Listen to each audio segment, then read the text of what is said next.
Tension, depression, anxiety, panic, fear অর্থাৎ দুশ্চিন্তা, ভয় ইত্যাদি আমাদের ঘিরে রেখেছে আগামীকাল এসএলএসটির এক্সাম 9-10-এর। তো আমাদের এখন এই মুহূর্তে সবচেয়ে বেশি ভয় লাগছে, ঘুলিয়ে যাচ্ছে, কি করব, কি হবে ইত্যাদি নানা রকম দুশ্চিন্তা। তো কেমন হবে আজকের দিনটা কাটানোর স্ট্র্যাটেজি, কালকে কিভাবে পরীক্ষাটা দেবে, এই নিয়ে আজকের ভিডিওটা। একটা motivational video, pure motivational video, শুধুমাত্র তোমাদের জন্য একটা বার্তা, ছোট বার্তা, জাস্ট শুনে নাও, আশা করি কিছুটা হলেও কাজে লাগবে। প্রথমত, এক্সাম হলের দিন কি স্ট্র্যাটেজি মেনটেন করবে সেটা আমি বলে দিই। এক্সাম হলে দেখবে প্রচুর লোকজন আছে, তারা বড় বড় মোটা মোটা বই ইত্যাদি ইত্যাদি নিয়ে যাচ্ছে এবং বিশালভাবে পড়াশোনা করছে। আবার কিছুজন দেখবে যে এই জায়গাটা দেখেছিস, এই জায়গাটা দেখেছিস, যদি তুমি ওই জায়গাটা না দেখে থাকো আবার তুমি ফোন ঘাঁটবে ইত্যাদি ঘাঁটবে, ঘেঁটে সেই জায়গাটা দেখতে থাকবে। এই রকম যদি করো তাহলে কিন্তু তোমার প্রিপারেশনটা মানে একদম যেটাকে বলে কনফিডেন্স লেভেল যেটা নিয়ে যাচ্ছ, ধরো এই পর্যায় পর্যন্ত নিয়ে গেলে কনফিডেন্স লেভেলটা হঠাৎ করে ডাউন হয়ে যাবে। কে কি করছে কোনো দিকে কোনো চোখ দেবে না, নজর দেবে না। তুমি যাবে যে আমি এফোর্ট দিয়ে এসেছি, আমি মক দিয়ে এসেছি, আমি এমসিকিউ পড়ে এসেছি, আমি টেক্সট পড়ে এসেছি, আমার আউটকাম ভালো হবে, আমার পরীক্ষা ভালো হবে। নিজেকে নিজে বিলিভ করতে শেখো। আশেপাশে কে কি বলল, কোন বন্ধু কি বলল, কে কেমন বলছে, কে সিনিয়র কে জুনিয়র, এই এনভায়রনমেন্টটাকে তোমাকে কিন্তু জাস্ট দেখো নি এইভাবে দেখতে হবে। ওকে, এক্সাম হলের আগের ঢোকার আগের স্ট্র্যাটেজি, এটা সবচেয়ে বেশি যেটা ছাত্রদেরকে দুর্বল করে দেয়, সেটা দিয়ে আমি শুরু করলাম। দুর্বল করে দেয় কেন?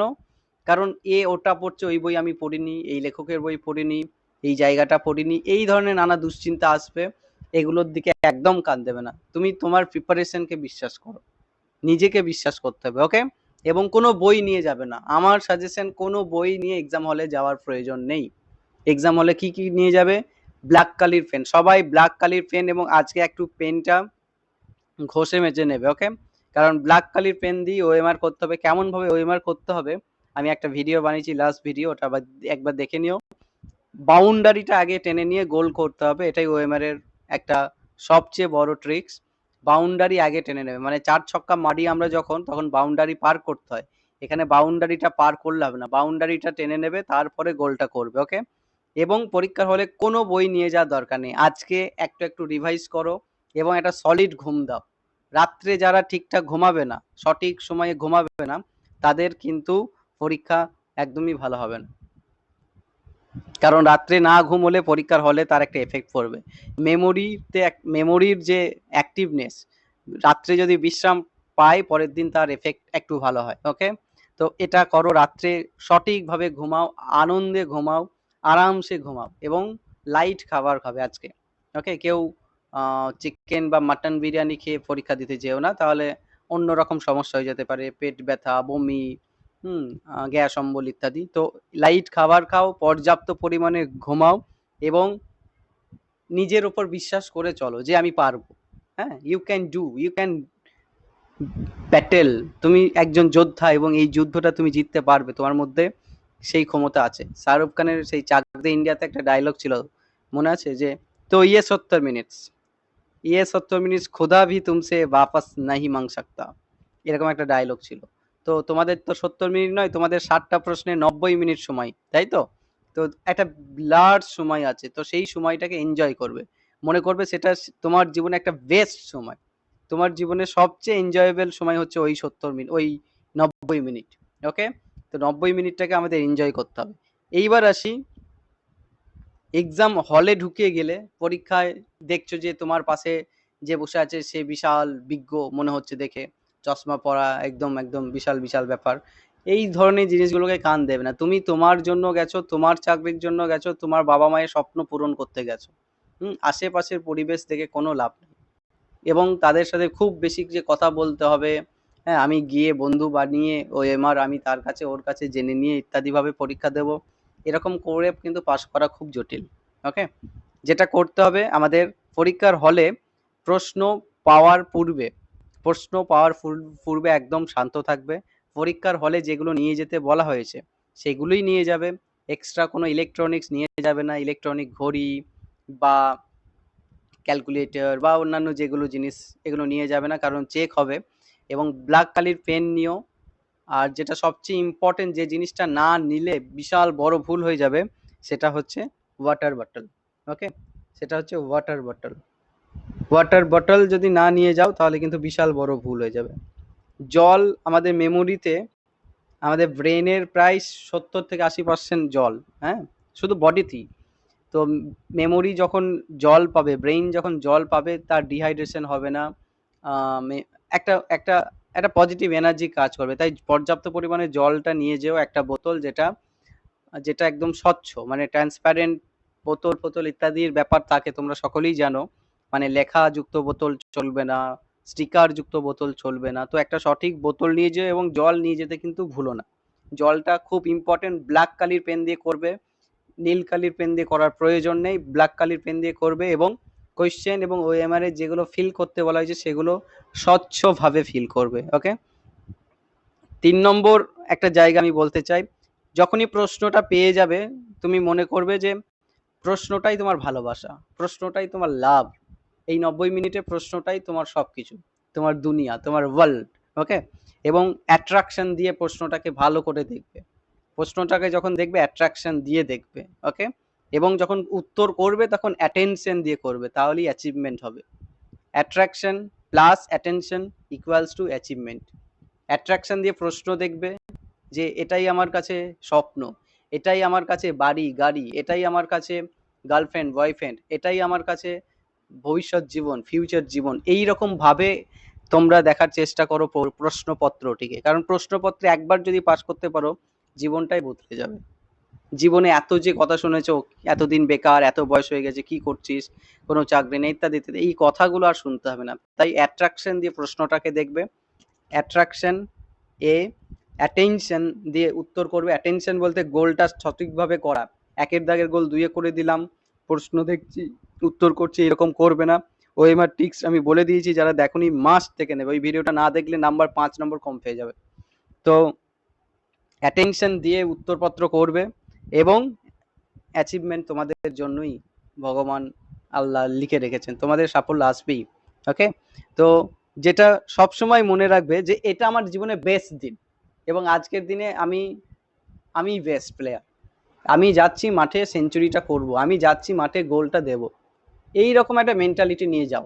কুল থাকবে, কাম থাকবে, অ্যাংজাইটি ফ্রি থাকবে, টেনশন ফ্রি থাকবে, ডিপ্রেশন ফ্রি থাকবে, ভয় পাওয়ার কিছু নেই। আর একটা বিষয়, প্রশ্নপত্র, প্রশ্নপত্র পেয়ে ইজি লাগতে পারে, নাহলে হার্ড লাগতে পারে। মডারেট বলে কোনো কিছু হয় না, মডারেট আমরা এক্সামের পর বলি। প্রশ্ন যখন তুমি হাতে পেয়ে যাবে, তখন হয় ইজি নয় হার্ড। ওকে, এইবার যখন তোমার প্রশ্ন প্রথমটা পারলে না, দ্বিতীয়টা পারছো না, তৃতীয়টা পারছো না, খুব কঠিন মনে হচ্ছে, তখন ভেঙে পড়বে, পুরো ডাউন হয়ে যাবে আমাদের এনার্জি লেভেল, পজিটিভ এনার্জি, এবং আমাদের যেটুকু কনসেন্ট্রেশন ছিল, যেটুকু মোটিভেশন নিয়ে আসছি, সবটাই ডাউন হয়ে যাবে। কিন্তু যখন হার্ড হবে, একটা কথা নিজেকে বলবে যে এই প্রশ্ন হার্ড, মানে শুধু আমার জন্য হার্ড নয়, যত পরীক্ষার্থী পরীক্ষা দিচ্ছে পশ্চিমবঙ্গে, সবার জন্যই পরীক্ষা প্রশ্নপত্রটি হার্ড, কঠিন। ওকে, তো শুধু তোমার একার জন্য কঠিন নয়, সবার জন্য কঠিন। সহজ হলে সবার জন্যই সহজ, কঠিন যদি হয় ভেঙে পড়ার কিছু নেই, সবার জন্যই সেটা কঠিন। এই মেন্টালিটি নিয়ে উত্তরটা করবে, এবং তুমি শিওর পাস করবে, তোমার মধ্যে সেই এফোর্টটা আছে, ট্যালেন্টটা আছে, এবং I am ready for the exam. এই মেন্টালিটিটা রাখবে যে tomorrow is your best day.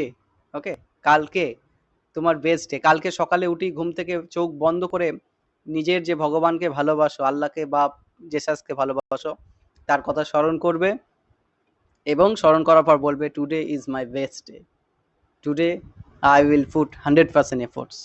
আজকে আমি শিওর পাস করব, সেইভাবেই পরীক্ষা দেবো, এবং আজকের দিনটা আমার জীবনের সবচেয়ে বেস্ট দিন। এবং এই যে 90 মিনিট, এই 90 মিনিটটা আমি অত্যন্ত ভালো সময় কাটাবো, আমার জীবনের সবচেয়ে ভালো, এফেক্টিভ এবং স্মৃতিপূর্ণ সময় হয়ে যাবে এই 90 মিনিট। এটা চোখ বন্ধ করে জাস্ট বলবে সকালে উঠে। এবং প্রিপারেশন যদি থাকে, কনফিডেন্স শিওর থাকবে। এবং যেটা খুব ইম্পর্টেন্ট, আমাদের হলে কি হয়, অনেকে বিশাল এফোর্ট দিয়েছে, বিশাল পড়াশোনা করছে, কিন্তু হলে গিয়ে, ব্যাটেল ফিল্ডে গিয়ে তার পারফরমেন্স খারাপ হয়ে যায়। ওকে, মানে তুমি যতই প্র্যাকটিস করো, যতই যা কিছু করো, যদি পারফরমেন্স হলে খারাপ হয়, তাহলে তোমার এক্সামটাই কিন্তু 16 আনাই বৃথা হয়ে যাবে। তাই যেটা খুব ইম্পর্টেন্ট, এক্সট্রা মার্কস আনতে পারে confidence. Confidence equals to extra marks. Confidence নিয়ে যাও, টেনশন, প্যানিক, অ্যাংজাইটি, ভয় কিচ্ছু করবে না। জাস্ট কনফিডেন্সে নিয়ে যাও এবং নিজেকে সিংহ ভাবো। ঠিক আছে, সিংহ ভেবে ভাবো যে আমি রাজা, আজকে আমার দিন, আজকে আমি শিকার করে আসবো, এসএলএসটির প্রশ্নপত্র আমি ফিল করে আসবো। ওকে, তো এইভাবে নিজেকে নিজে মোটিভেট করে চলো, কালকে তোমাদের একটা বেস্ট দিন কিন্তু আসতে চলেছে। ওকে, এবং যারা পরীক্ষার হলে যাচ্ছ, তারা আজকে থেকেই 5 এর মধ্যে অ্যাডমিট এবং অন্যান্য ভোটার কার্ড, আধার কার্ড, পেন, যেগুলো যা লাগবে সেগুলো যথাযথভাবে আজকেই গুছিয়ে রেখো, সেটা কালকের জন্য ফেলে রেখো না। পরীক্ষার হল যদি বাড়ির কাছাকাছি হয় তাহলে ভালো, খুব দূরে হলে একটু আগে করে বেরোবে, দরকারে সেখানের কাছাকাছি কোনো আত্মীয় বাড়িতে থাকো। আজকে একটু রিভিশন করো যেগুলো খুব কি জায়গা লাগছে, হ্যাঁ, যেগুলো খুব মানে দেখার প্রয়োজন মনে হচ্ছে, যেগুলো তোমার জন্য ইম্পর্টেন্ট লাগছে, সেগুলো জাস্ট রিভিশন করো। পর্যাপ্ত পরিমাণে ঘুমাও, দরকারে গান শোনো, ভালো গান শোনো, ডিজে গান শোনো, হুম, গান শোনো। দেখো, আজকের দিনটা তোমাকে কিন্তু শান্ত থাকতে হবে, কুল থাকতে হবে। এবং কালকে সকাল থেকে উঠে, এই যে এক্সাম শুরু হয়ে গেল 12টা থেকে 1:30 সম্ভবত সময়, এই 1:30 পর্যন্ত সময়টাকে তোমাকে কিন্তু নিজেকে নিজেকে অ্যাক্টিভ রাখতে হবে, পজিটিভ রাখতে হবে, কোনো সময়ই নেগেটিভ আনতে দিলে হবে না। কারণ 1% of negativity can reduce 100% positivity. কাজেই মনে রাখবে তোমাদের মধ্যে এফোর্ট আছে, এবং পরীক্ষার হলে যাওয়ার সময় মনে রাখবে যে আমি এফোর্ট নিয়ে যাচ্ছি, আমি পড়াশোনা নিয়ে যাচ্ছি। পরীক্ষার হলে আরেকটা জিনিস মনে রাখবে যে আমি এই দীর্ঘ একটা জার্নি পেরিয়ে এসেছি, 10, 12, বিএ, এমএ, বিএড ইত্যাদি ইত্যাদি। কাজেই আমি পারবো, আজকের দিনটা আমার দিন, এবং আজকের দিনটা আমার জীবনে বেস্ট দিন। সো কনফিডেন্স নিয়ে যাও, অ্যাট্রাকশন দিয়ে প্রশ্ন দেখো, অ্যাটেনশন দিয়ে প্রশ্ন করো, অ্যাচিভমেন্ট শিওর হবে। এবং কনফিডেন্সটা রেখো, আশেপাশে কে কি করলো, পরীক্ষার হলে কি হচ্ছে, পরীক্ষার হলের বাইরে কি হচ্ছে, এগুলো কিচ্ছু ম্যাটার করবে না। কনফিডেন্সটা ধরে রাখো, তাহলে এক্সট্রা মার্কস আসবে। কনফিডেন্স এক্সট্রা মার্কস দেবে।